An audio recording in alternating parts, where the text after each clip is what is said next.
A história que o professor vai contar hoje aconteceu há muito tempo.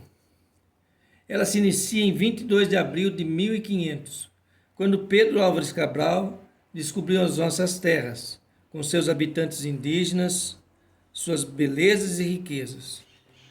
Durante muito tempo, o Brasil foi uma colônia de Portugal, como se fosse um bairro.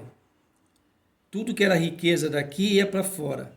Até que, em 1808, uma briga entre Portugal e França faz com que a França invada Portugal por ordem de Napoleão. E a família real portuguesa, o rei Dom João VI, a rainha Carlota Joaquina e membros da corte venham fugidos para o Brasil, morar aqui no Brasil.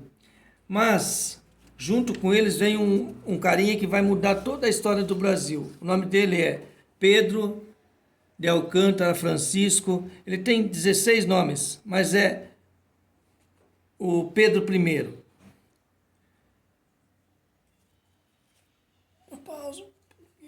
Pedro e a família real seguem fazendo benfeitorias aqui no Brasil. Mas em 1820, 12 anos depois, o rei de Portugal, Dom João VI, e a esposa dele, a Carlota Joaquina, a rainha, tiveram que voltar, foram na caravela e tiveram que voltar para Portugal, porque eles iam perder a coroa para a França de novo.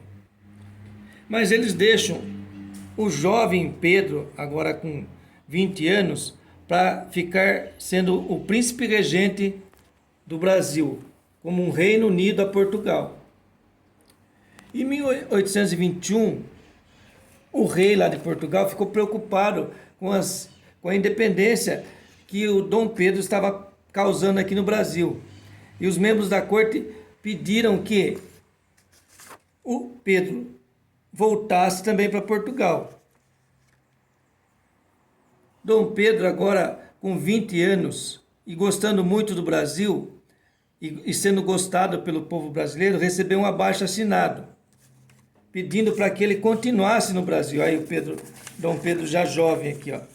O povo aclamando ele na janela aqui do palácio, o Palácio Real, lá no Rio de Janeiro. E foi aí que ele falou a frase muito conhecida, que ele falou assim: se é para o bem de todos e felicidade geral da nação, diga ao povo que fico. Foi conhecido como o Dia do Fico. E Dom Pedro ficou aqui no Brasil, então. E a independência do Brasil estava ficando madura, né, pessoal? Ninguém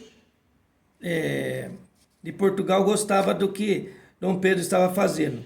Até que em 7 de setembro, para não ceder às exigências da corte portuguesa, às margens do rio Ipiranga, Dom Pedro, com seu exército, que ele tinha montado o exército, deu o famoso grito da independência. Que ele gritou: independência ou morte. Tá, pessoal? Então, a partir daí, a partir de 12 de outubro de 1822, Dom Pedro foi aclamado o primeiro imperador do Brasil. E em 1º de dezembro de 1822, o Brasil passou a ser conhecido como o Império do Brasil. Essa é a história do Brasil colônia e o Brasil independência, tá bom? E tem essa música aí que tá na tarefa, que chama-se a Música da Independência, Hino da Independência.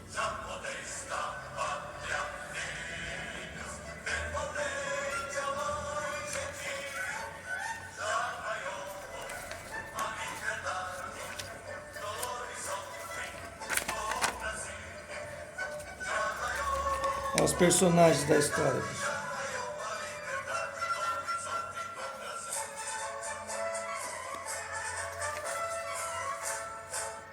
Brava gente brasileira, longe vai, temor servil, ou ficar a pátria livre, ou morrer pelo Brasil, ou ficar a pátria livre, ou morrer pelo Brasil.